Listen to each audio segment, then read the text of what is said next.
बिस्मिल्लाहिर्रहमानिर्रहीम। अस्सलाम वालेकुम viewers, welcome to my channel cooking with Malika. उम्मीद है कि आप सब खैर आफियत से होंगे। अल्लाह ताला आपको हमेशा खुश और आबाद रखे, आमीन सुम्मा आमीन। तो व्यूअर्स, आज हम आलू की एक ऐसी शानदार और क्रिस्पी रेसिपी लेकर आपकी खिदमत में हाजिर हैं कि इंशाल्लाह इस तरीके से जब आप ये क्रिस्पी फ्राइज़ बनाएंगे ना, तो जो हमारे फ्राइज़ हैं जो आमतौर पे हम घरों में बनाते हैं उसको भी बनाना भूल जाएंगे।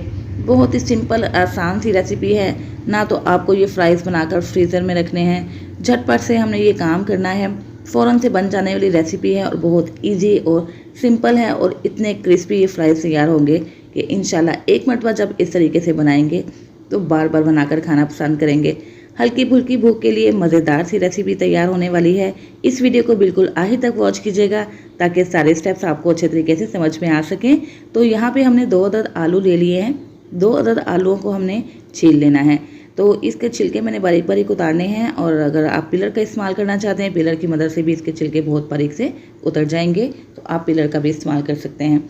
यहाँ पे मैंने छुरी का इस्तेमाल किया क्योंकि मेरा पिलर मुझे मिल नहीं रहा है, तो आमतौर पे मैं पिलर ही यूज़ करती हूँ और मुझे उसकी आदत भी है।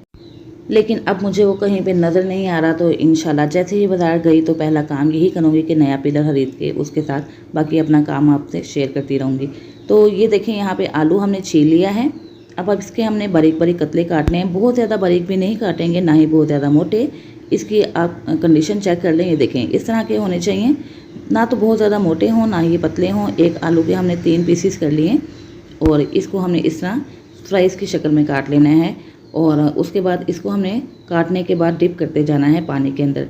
एक आलू मैंने पहले ही काट के पानी के अंदर शिफ्ट किया हुआ है और बाकी 2 आलू आपके सामने काट के इसके अंदर शिफ्ट कर रही हूँ ताकि आपको इसको छीलने का और इसकी कटिंग करने का तरीका समझ में आ सके। तो ये आलू हमने छील के काट लिए हैं, इसको पानी में शिफ्ट कर देंगे और इसको अच्छे तरीके से हमें धोना है। मलमल के अच्छे तरीके से धोएंगे जब तक कि इसका पानी ट्रांसपेरेंट ना हो जाए। उस वक्त आपने खुले पानी में जाके इसको धो लेना है और उसके बाद इसको छलनी में डाल देना है। तो आलू हमारे छिल भी चुके हैं, वॉश भी हो चुके हैं। इसको हमने छलनी में भी डाल दिया है। अब हमने अगला प्रोसेस करना है। इसके लिए हमने पानी को बॉयल कर लिया था, तकरीबन 2 गिलास के करीब पानी है। इसको एक बाउल में शिफ्ट करेंगे और इसके अंदर 1 चम्मच हमने नमक शामिल कर देना है। तो बॉयल किए हुए पानी के अंदर हमने ये सारे आलू के फ्राइज़ शिफ्ट कर देने हैं और इसके अंदर इसको डिप करेंगे तकरीबन 8 से 10 मिनट के लिए। नमक डालने का फ़ायदा ये होगा कि अंदर तक फ्राइज़ का फ्लेवर बहुत अच्छा सा आ जाएगा। और उसके बाद पानी के अंदर डिप करने का फ़ायदा ये होगा कि आलू हल्के से गल जाएंगे। जब आप इनको फ्राई करेंगे ना, तो ये अंदर तक बहुत ही ज़्यादा सॉफ्ट रहेंगे और कच्चे बिल्कुल भी नहीं बनेंगे और इस तरीके से आपके आलू मक्खन की तरह नरम और मुलायम हो जाएंगे। ऊपर से क्रिस्पी होंगे, अंदर से यमी होंगे। तो इस वजह से आपको ये स्टेप करना ज़रूरी है। और उसके बाद जैसे ही 10 मिनट गुजरे हैं, इसको हमने उबले हुए पानी से निकाल दिया है और एक छलनी में डाल के इसको या तो आप टॉवल पेपर की मदद से साफ़ कर लें या टिश्यू की मदद से साफ़ कर लें, या इस तरह जैसे मेरे पास बटर पेपर है तो मैंने इसको इसके ऊपर फैलाकर इसको इसके साथ ड्राई कर लेना है। इसको आपने रखना नहीं है क्योंकि ये काले हो जाएंगे। तो आपने बस फ़ौरन से ये काम करना है। जैसे ही ड्राई हो जाएं तो आप अगले स्टेप की तरफ आ जाएं। अगले स्टेप में हमें एक बाउल ले लेना है। इसके अंदर मैंने 1 कप मैदा शामिल कर दिया है। तो नमक हमने पहले भी यूज़ किया था, 1/4 टीस्पून के करीब नमक ऐड कर देंगे और हाफ़ टी स्पून के करीब ज़ीरा पाउडर शामिल कर देंगे जो कि ड्राई रोस्टेड है। 1 टीस्पून खुश्क धनिया पाउडर शामिल करेंगे। 1 टीस्पून भर के चाट मसाला पाउडर शामिल कर दिया है और हाफ़ टी स्पून के करीब सूरज मिर्च पाउडर ऐड कर देंगे। इन सारे पाउडर मसालों को हमने मैदे के अंदर शिफ्ट करके अच्छे से मिक्स करना है और उसके बाद यहाँ पे मैंने आधा कप के करीब पानी ले लिया है।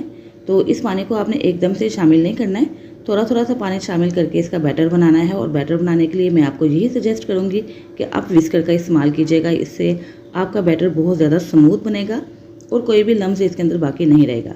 तो जैसा कि आप देख रहे हैं कि पानी मैंने इसके अंदर बिल्कुल थोड़ा थोड़ा शामिल किया है और इसको मिक्स किया है। इस तरीके से भी ये इस बैटर के अंदर लम्स बिल्कुल भी नहीं बनेंगे। और इस बैटर को हमने बहुत ज़्यादा पतला नहीं बनाना है। ये देखें, इस तरह गाढ़ी सी इसकी कंसिस्टेंसी हो। जब हम इसके अंदर आलू डिप करें ना, तो ये सारा बैटर इसके ऊपर ठहर जाए, बहे नहीं। तो बस इस किस्म का बैटर आपको तैयार करना होगा। तो इस बैटर को हमने तैयार कर लिया है और आलू के फ्राइज़ जो हैं इसके अंदर डिप करते जाएंगे। अच्छे तरीके से कोट करने के बाद दूसरी साइड पे हमने ऑयल गर्म करने के लिए रख दिया था। ऑयल को तेज़ गर्म करने के बाद इसके अंदर ये फ्राइज़ डिप करते हुए शामिल करते जाएंगे। तो जब आप ये फ्राइज़ डालेंगे ना, तो ये थोड़े से चिपक जाएंगे क्योंकि मैदा है, चिपकेगा तो ज़रूर। चाहे आप इसको थोड़ा दूर दूर भी डालेंगे ना, तो ये थोड़ा सा चिपकेगा, लेकिन आपने परेशान बिल्कुल भी नहीं होना है, ये आसानी से अलग भी हो जाएगा। तो एक साइड को हमें फ्राई करना है अच्छे तरीके से। यहाँ पे फ्लेम मैंने मीडियम कर दिया है। हाई फ्लेम पे आपने पहले तेल को तेज़ गर्म करना है, उसके बाद जैसे ही आप फ्राइज़ डालेंगे तो आपने फ्लेम को मीडियम कर देना है और इन फ्राइज़ को अलग कर लेना। ये देखें जैसे मैंने अलग कर लिया है। अगर ये चिपकते हैं तो आप इनको अलग कर लें और उसके बाद इनको मूव करते हुए, हिलाते हुए, उलट पुलट करते हुए क्रिस्पी और गोल्डन हो जाने तक फ्राई कर लें। तो देखा बस इसकी आवाज़ तो आपने सुन ली है, कितने क्रिस्पी तैयार हुए हैं। बनाने में बहुत ही जल्दी बन जाएंगे, खाने में इतने क्रिस्पी और ऊपर से ये क्रिस्पी हैं, अंदर से यमी हैं। एक मरतबा बनाकर खाएंगे तो बार बार बनाकर खाना पसंद करेंगे। बच्चों को तो बेहद ही पसंद आने वाले हैं। बच्चों को लंच बॉक्स में दीजिए, खुद के लिए बनाइए। बदलते मौसम में आप इस फ्राइज़ को बनाकर इंजॉय कीजिए चाय के साथ। और अगर अचानक से मेहमान आ जाएं तो भी बनाने के लिए बहुत ही जल्दी बन जाएंगे। बेहतरीन आइडिया है मेहमानों को बनाकर ये क्रिस्पी फ्राइज़ इंजॉय कराइए और ख़ुद भी कीजिए। इसको आप खा सकते हैं केचप के साथ या मायोनीज सॉस ले लीजिए, गार्लिक सॉस के साथ भी आप इसको इंजॉय कर सकते हैं। जैसे भी खाएंगे, जिस तरह भी खाएंगे, आपको बेहद मज़ा आएगा। अगर आपको मेरी ये रेसिपी अच्छी लगे तो प्लीज़ इसको लाइक और शेयर करना मत भूलिएगा। चैनल पर नए हैं तो चैनल सब्सक्राइब करके बेल आइकन प्रेस कर दीजिएगा, ताकि हर नई आने वाली वीडियो की नोटिफिकेशन आप तक फ़ौरन से पहुंच सके, जो बिल्कुल फ्री है।